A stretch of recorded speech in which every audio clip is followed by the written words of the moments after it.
یہ قرآن یعنی کتاب روشن کی آیتیں ہیں، مومنوں کے لیے ہدایت اور بشارت ہے، وہ جو نماز پڑھتے اور زکات دیتے ہیں اور وہ آخرت کا بھی یقین رکھتے ہیں۔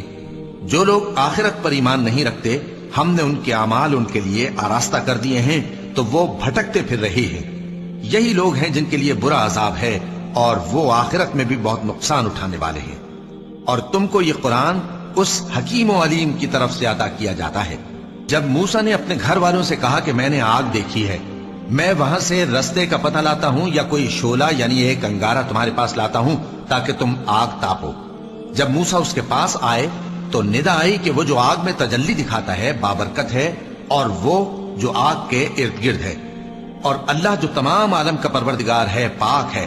اے موسیٰ، میں اللہ ہوں، عزت والا، حکمت والا، اور اپنی لاٹھی ڈال دو۔ سو جب اسے دیکھا تو اس طرح حرکت کر رہی تھی گویا سانپ ہے، تو پیٹ پھیر کر بھاگے اور پیچھے مڑ کر نہ دیکھا۔ فرمایا، اے موسیٰ ڈرو مت، میرے پاس پیغمبر ڈرا نہیں کرتے۔ ہاں، جس نے ظلم کیا پھر برائی کے بعد اسے نیکی سے بدل دیا تو میں بخشنے والا مہربان ہوں۔ اور اپنا ہاتھ اپنے گریبان میں ڈالو، بے عیب سفید و روشن نکلے گا۔ ان 2 معجزوں کے ساتھ جو 9 معجزوں میں داخل ہیں فرعون اور اس کی قوم کے پاس جاؤ کہ وہ بدکردار لوگ ہیں۔ پھر جب ان کے پاس ہماری روشن نشانیاں پہنچیں تو کہنے لگے یہ کھلا جادو ہے، اور بے انصافی اور غرور سے ان کو ماننے سے انکار کیا، جبکہ ان کے دل ان کو مان چکے تھے۔ سو دیکھ لو کہ فساد کرنے والوں کا انجام کیسا ہوا۔ اور ہم نے داؤد اور سلیمان کو علم بخشا، اور انہوں نے کہا کہ اللہ کا شکر ہے جس نے ہمیں اپنے بہت سے مومن بندوں پر فضیلت دی۔ اور سلیمان داؤد کے قائم مقام ہوئے اور کہنے لگے کہ لوگوں، ہمیں اللہ کی طرف سے پرندوں کی بولی سکھائی گئی ہے اور ہر چیز عنایت فرمائی گئی ہے، بے شک یہ اس کا خاص فضل ہے۔ اور سلیمان کے لیے جنوں اور انسانوں اور پرندوں کے لشکر جمع کیے گئے اور پھر ان کی جماعتیں بنائی گئیں، یہاں تک کہ جب چیونٹیوں کے میدان میں پہنچے تو ایک چیونٹی نے کہا کہ چیونٹیوں، اپنے اپنے بلوں میں داخل ہو جاؤ، ایسا نہ ہو کہ سلیمان اور اس کے لشکر تم کو کچل ڈالے اور ان کو خبر بھی نہ ہو۔ تو وہ اس کی بات سے ہنس پڑے اور کہنے لگے کہ اے پروردگار، مجھے توفیق عنایت کر کہ جو احسان تو نے مجھ پر اور میرے ماں باپ پر کیے ہیں ان کا شکر کروں اور ایسے نیک کام کروں کہ تو ان سے خوش ہو جائے، اور مجھے اپنی رحمت سے اپنے نیک بندوں میں داخل فرما۔ اور جب انہوں نے پرندوں کا جائزہ لیا تو کہنے لگے کیا سبب ہے مجھے ہدہد نظر نہیں آتا؟ کیا کہیں غائب ہو گیا ہے؟ میں اسے سخت سزا دوں گا یا ذبح کر ڈالوں گا یا میرے سامنے اپنی بے قصوری کی واضح دلیل پیش کرے۔ ابھی تھوڑی دیر ہوئی تھی کہ ہدہد آ موجود ہوا اور کہنے لگا کہ مجھے ایک ایسی چیز معلوم ہوئی ہے جس کی آپ کو خبر نہیں، اور میں آپ کے پاس ملک سبا سے ایک یقینی خبر لے کر آیا ہوں۔ میں نے ایک عورت دیکھی کہ ان لوگوں پر حکومت کرتی ہے اور ہر چیز اسے میسر ہے، اور اس کا ایک شاندار تخت ہے۔ میں نے دیکھا کہ وہ اور اس کی قوم اللہ کو چھوڑ کر آفتاب کو سجدہ کرتے ہیں، اور شیطان نے ان کے اعمال انہیں آراستہ کر دکھائے ہیں اور ان کو رستے سے روک رکھا ہے، بس وہ رستے پر نہیں آتے اور نہیں سمجھتے ہیں کہ اللہ کو جو آسمانوں اور زمین میں چھپی چیزوں کو ظاہر کر دیتا اور تمہارے پوشیدہ اور ظاہر اعمال کو جانتا ہے، کیوں سجدہ نہ کریں؟ اللہ کے سوا کوئی عبادت کے لائق نہیں، وہی عرش عظیم کا مالک ہے۔ چونکہ آیت سجدہ تلاوت کی گئی ہے لہذا سامعین پر سجدہ واجب ہے۔ سلیمان نے کہا اچھا، ہم دیکھیں گے تو نے سچ کہا ہے یا تو جھوٹا ہے۔ یہ میرا خط لے جا اور اسے ان کی طرف ڈال دے، پھر ان کے پاس سے ہٹ جانا اور دیکھنا کہ وہ کیا جواب دیتی ہیں۔ ملکہ نے کہا کہ دربار والو، مجھ تک ایک نامہ گرامی پہنچایا گیا ہے، وہ سلیمان کی طرف سے ہے، اور مضمون یہ ہے کہ شروع اللہ کا نام لے کر جو بڑا مہربان نہایت رحم والا ہے، بعد اس کے یہ کہ مجھ سے سرکشی نہ کرو اور مطیع و فرما بردار ہو کر میرے پاس چلے آؤ۔ خط سنا کر کہنے لگی کہ اے اہل دربار، میرے اس معاملے میں مجھے مشورہ دو، جب تک کہ تم حاضر نہ ہو اور صلاح نہ دو میں کسی کام کا فیصلہ نہیں کیا کرتی۔ وہ بولے کہ ہم بڑے زوراور اور سخت جنگجو ہیں، اور حکم آپ کے اختیار میں ہے، تو جو حکم دیجیے گا اس کے انجام پر نظر کر لیجیے گا۔ اس نے کہا کہ بادشاہ جب کسی شہر میں داخل ہوتے ہیں تو اس کو تباہ کر دیتے ہیں اور وہاں کے عزت والوں کو ذلیل کر دیا کرتے ہیں، اور اسی طرح یہ بھی کریں گے، اور میں ان کی طرف کچھ تحفہ بھیجتی ہوں اور دیکھتی ہوں کہ قاصد کیا جواب لاتے ہیں۔ پس جب قاصد سلیمان کے پاس پہنچا تو سلیمان نے کہا کیا تم مجھے مال سے مدد دینا چاہتے ہو؟ سو جو کچھ اللہ نے مجھے عطا فرمایا ہے وہ اس سے کہیں بہتر ہے جو تمہیں دیا ہے۔